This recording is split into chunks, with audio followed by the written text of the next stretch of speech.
Welcome to the podcast. It's Mr. Ish. We're here at Kips Bay Boys and Girls Club, Quintero Clubhouse, and we have a special guest today. 2 years in the making. I make a lot of phone calls to get this guy here. So please log in, listen. He probably has one of the best podcasts here. I'm going to introduce him. I'm going to give him a real good introduction. This is our executive director, Mr. Dan Quintero. Welcome to our podcast. Thank you for taking some time and being here. Thank you for having me, Mr. Ish. It took you a long time to get me back. Yeah, it took a long time. Last time you was on the phone, so now people get to see your face. And, right. Yeah. Two handsome people. This is going to be one of those podcasts. It's going to be a lot of people going to watch. Yeah. At least our wives will. I feel sorry for them. Our wives will watch. Well, welcome back. I know the last time we spoke, it was over the phone. We were going through a lot of stuff at that time. The beginning of the pandemic. Sure. Like, we were already trying to make all these plans and all this stuff.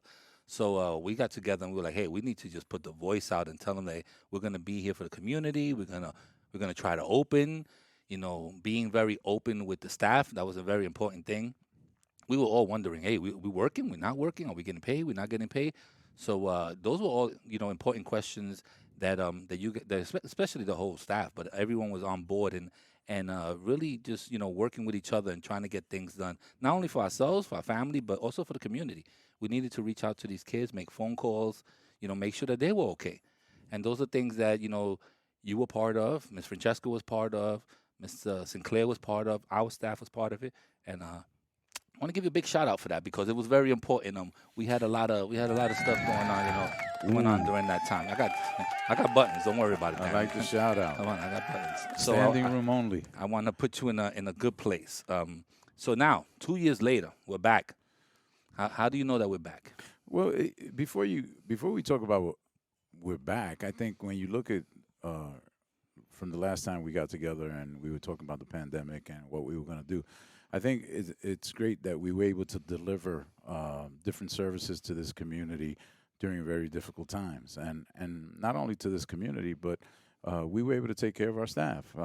Very important. We didn't lay off any of our staff. Our staff were active during the pandemic and post-pandemic. The community was receiving groceries during the pandemic, which we were very proud about. And we were conducting programs virtually, and then ultimately we started coming back little by little. And we're very proud about that. We're proud about that as a result of how the staff handled it, how administration stepped up and took care of the people, our most important resources, which is our staff. And it's people like you and the people around you that make this machine work here at the Quintero Clubhouse. So I'm very grateful to how the staff responded to my leadership and the services that we provided around that time. So here we are a couple of years later, to get back to your question. And we learned a lot of things during the pandemic, right? We learned that we can do stuff virtually a little better. We can be comfortable with that. Not that kids have to learn constantly virtually, but there are meetings that can take place. Some staff can work from home from time to time. But we also learned that we like to be around each other. Oh, that was very important. Right? Socialization is very important. Definitely. And once we got back and got our youngsters involved in our productive programming, from education, recreation to physical education, empowerment, and everything in between, you can see how our attendance has started to grow. It has started to ramp up. We are still not at pre-pandemic numbers, but we're getting there. And I project that early spring of 23, we should be at pre-pandemic numbers, and that'll make me very happy. And then we can grow from there. And I knew that it was. I mean, I knew we were back because I felt the building. I felt the vibe. Mm-hmm. I felt the energy in the building. I saw the staff's face, like, oh, we're here, we're doing things. But recently, a few weeks ago, when we had Day for Kids, I saw the big change because we haven't done it for like 2 years, right? Yeah. 2 years. So it's like, okay, are people going to come back out here? And, we got stuck with a rainy day. And I was like, ooh, this might affect our numbers. Mm-hmm. But when we opened up that building and those doors opened, families were in there. It was a really big event. It was a lot of fun. So a lot of familiar faces, new faces. So that means that new families are moving to the neighborhood. And just like, wow, I didn't know you guys were here. I didn't know you provide this. I didn't know that. So all those questions that I've been here for 10 years now. all those questions that people ask, it just became another cycle.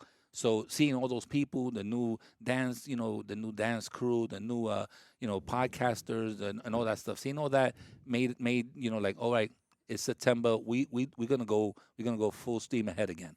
So that kind of made me really proud and ready to work for this year. Well, and just to highlight that, I think that was a pivotal moment in the post-pandemic era of Kips Bay Boys and Girls Club, because yes, we hadn't done Day for Kids in 2 years, and we almost didn't have it because the weather was so bad. But to see our staff pivot on a moment's notice to bring what was a street festival Inside. that took up a couple of long city blocks into an indoor facility, which is a great indoor facility, but still, it was Limited, yeah. a tremendous transition, and have the crowd turn out the way it could. There were easily over 1,000 people in our building during that day. Our supporters were there, our sponsors. But I think what I'm most proud of is the way the staff reacted to the adversity, the weather, and then transitioned very quickly into providing the same experience we provide outdoors and at Inside. a street festival indoors. And one of the things that, I mentioned this at Day for Kids when I was on stage. The Kips Bay Boys and Girls Club serves over 10,000 children, but we don't give enough airplay to the fact that we don't only serve the children, we serve families.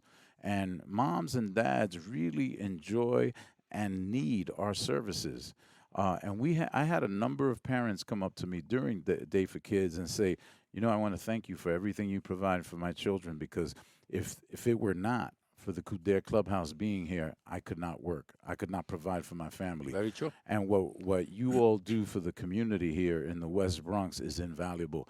And I didn't have one parent come up to me and say that. There were a number of parents. So that just tells me, or just exemplifies the impact, right, that Kips Bay has not only on the child but the entire family as a whole. So I'm very excited to continue in that vein, and really look at, we're not only serving the children, we're serving the entire family. That's very true. I mean, I've known parents, especially in this clubhouse. They've been here since they were 6 years old. They're teenagers now, and we've gone to the point where some of the teenagers are now staff members. So we've seen them since they were basically 6 years old. Now they're in the 18, 16, 17, 18, work here in the summer staff, and then continue just helping out in the community and helping us out because they know the building, they know Right. the parents, they know their little brothers in here now. And Part of stuff the like that. culture. Yeah, Yep. it's part of the culture. So when they make that turn and they make that corner, it was like, oh, I was a club kid there. My first job was there. First time I went to a golf course, they took me. First time I ever been to a ski resort, it was because of trips that we made through Kips Bay. And I do like a lot that we try to get them out of the, not only this building is beautiful, so there's building is beautiful, but we try to expose them somewhere there's not these 4 blocks. Right. And I know that I was always proud of that when we say, hey, we're gonna take these kids, to the first Yankee game. We're gonna take them to a golf course so they could at least see what this is about, tennis courts or anything like that, and expose them to many different things. Because I know that's one of the key things. Like even this program, I kind of made it up, but I felt that it was one of those programs that eventually it was going to get hot, and eventually it's just a way to communicate with the staff and with the members that we have. Well, part of our jobs, and I always share this with the staff, that we should be providing exposure and opportunity. And usually, if you expose youngsters enough to different things, They'll have opportunities. whether it's right, whether it's podcasting or marketing or radio work, it will create opportunities. Light bulbs will go on in their heads and say, "Wow, I can do that. Wow, how can I learn more about that?" So that's what we're supposed to do. We're supposed to show these youngsters that their world is not a 3 or 4 block radius around the Kips Bay Boys and Girls Club. Their world is Manhattan, Queens, upstate New York.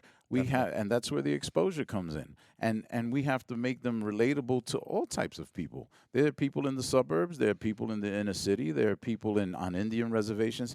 There's no reason why we shouldn't expose our club members To everything. to everyone, so that when as they grow and develop and they want to experience different industries, or they can feel comfortable to talking to anyone. One of the latest things one of the latest issues that I've been exploring and reviewing within our organization is I realized that obviously I grew up at the Kips Bay Boys and Girls Club. I'm a former member. Our director of operations is. So I said, let me take this unsophisticated survey of how many existing Kips Bay staff members were former club kids. Oh yeah, I took that survey. Yeah, and I found that out of 260 some odd staff, there was easily like 120, 140 that had experienced the Kips Bay experience, that we poured into their lives so much that they decided to say to themselves, maybe I can make this a career. Maybe I could help. Maybe I could Maybe be I can part make of it. exactly. So that's a pretty cool thing to say, that you make such an impact on a child's life that they turn around and say, I want to help others. And you know what? It's not only this. I mean, there's other organizations, but I particularly didn't come, through Kips Bay. But there was an organization that just put me in a situation. I was like, wow, you know what? This is awesome. And just having that at the back of my head when I had the opportunity to come work here, I was like, it's basically helping kids. Hmm. So even though I came from a different organization, it was still helping kids. That's right. And as a male, especially as a male, I feel like I could be a uncle figure. I could be a dad figure. I could be a friend. And we don't have a lot of males sometimes that take that pride in it. I definitely do. I mean, I have my own kids, but I definitely think that if you help one person in their life, that will come around. That will come Yeah, around. well, unfortunately, about 55, 58% of the youngsters that we serve come from single parent homes. Yeah, And a further unfortunate is that most of those single homes are led by females. females. So the father figure has been absent, unfortunately, for half of these youngsters. And providing Kips-based staff members to fill that void to a certain extent Yeah.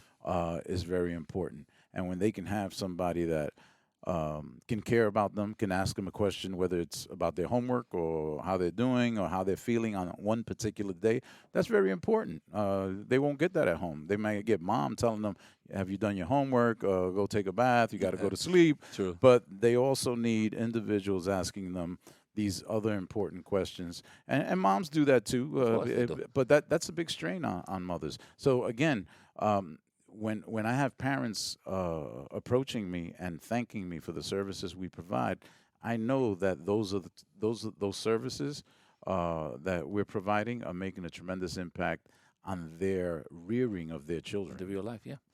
I know that for a fact. We have kids that the buses drop them off here, so that's also a way for them to get from one school to another without the parent having to leave work and having someone drop them off and all that stuff. So I know that the service that we provide is incredible, especially for this community.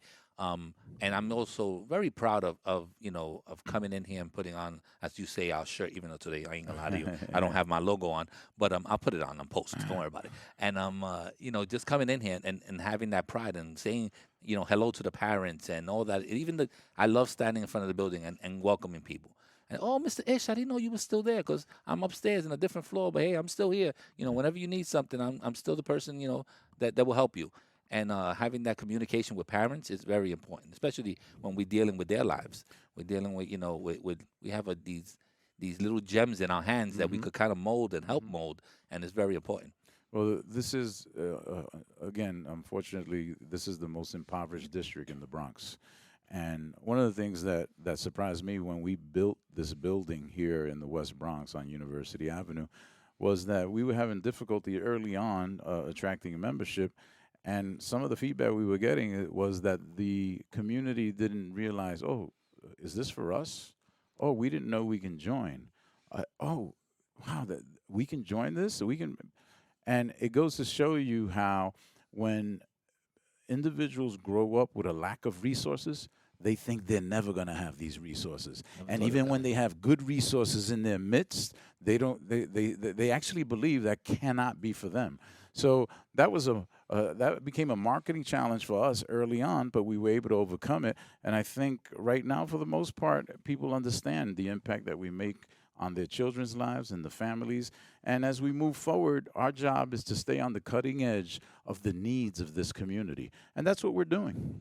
I have a quick question for you. I didn't set up too many questions, but I thought this would be important. As an executive director, please just first explain, mostly what you do, Hmm. and because a lot of people don't know. They see when you walk in here, they're like, the boss is here, the boss is here. I'm like, no, that's Mr. Quintero. He's the boss, but you could approach him. He'll talk to you. He'll say hello. Like you're approachable.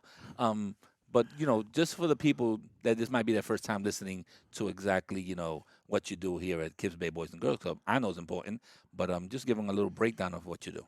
Well, it's important to mention that while I'm the executive director, I am accountable to somebody.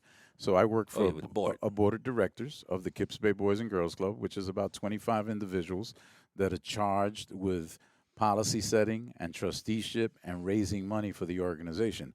So you're asking me what I do. I work with those 25 members to position us appropriately, to raise the money appropriately. Our operating budget, it costs us $10 million to operate our 9 facilities within the Kips Bay Boys and Girls Club. Wow, So every year we raise 10 million and we spend 10 million. Then we have to raise it again.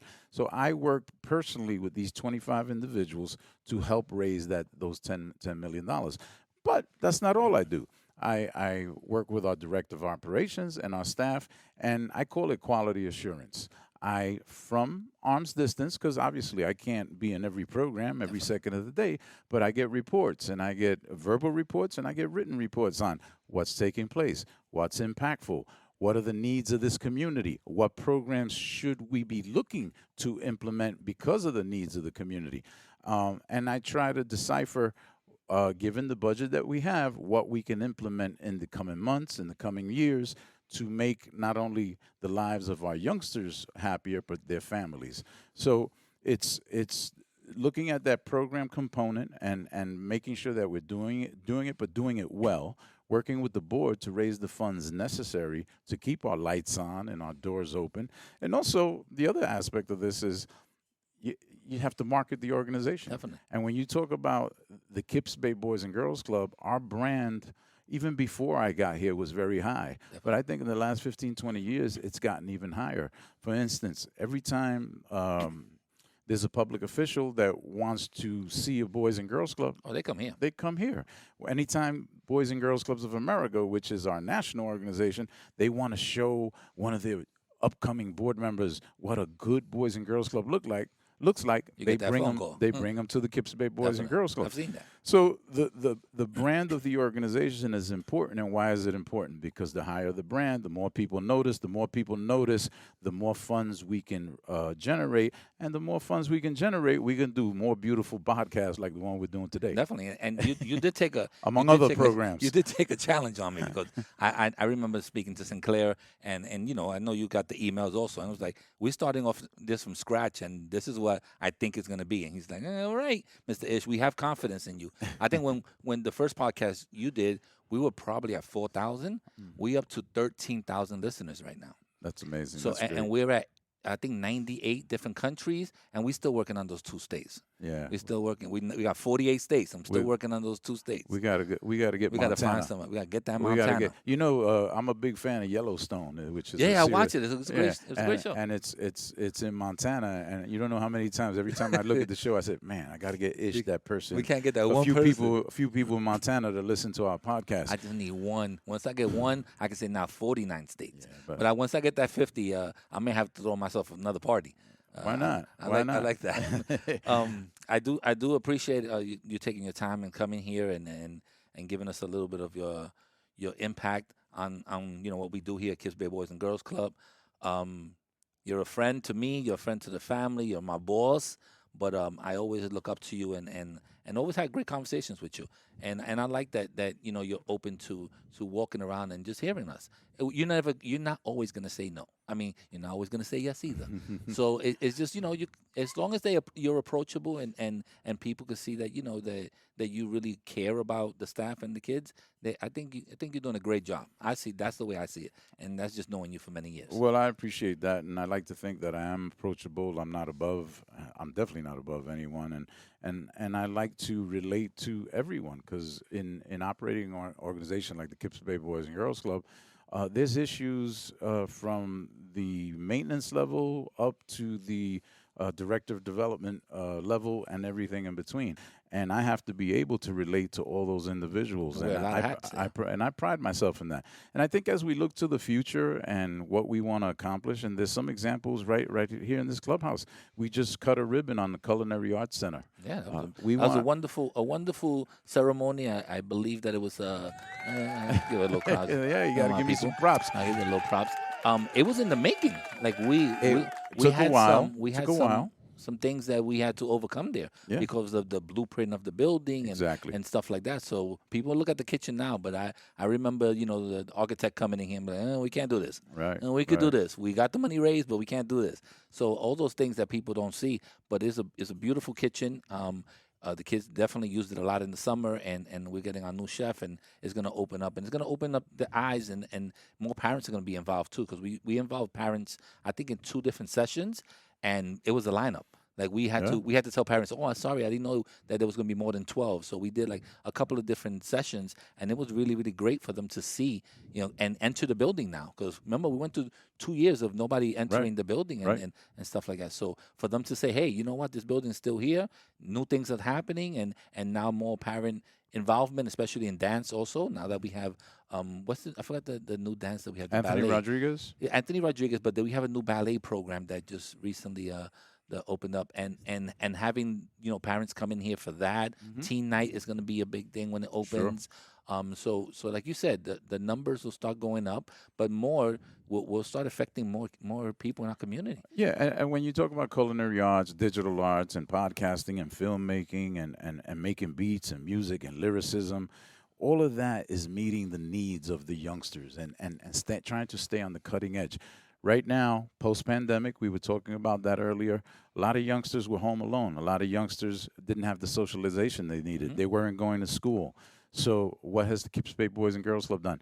We've started a mental health component within the Kips Bay Boys and Girls Club organization. We hired a psychologist. That psychologist is hiring 2 MSWs and a few interns, and they will be sitting in on various programs within our organization and identifying, and staff will get to identify youngsters that may have issues in different areas and refer them to get those services from our psychological staff. That's talking about cutting edge. I don't think there may not be many boys and girls clubs with those kind of resources and providing those programs. Those are the things that you pride yourself in and say to yourself, this is how we meet the needs of this community. I mean, we don't have some DOE programs that are that well run. I mean, I work for a school too, and sometimes those are challenges that not even schools can handle. And so for us to take that upon ourselves to make sure that we're part of it and part of learning, what's going on in their lives and how to improve it, it's a big deal.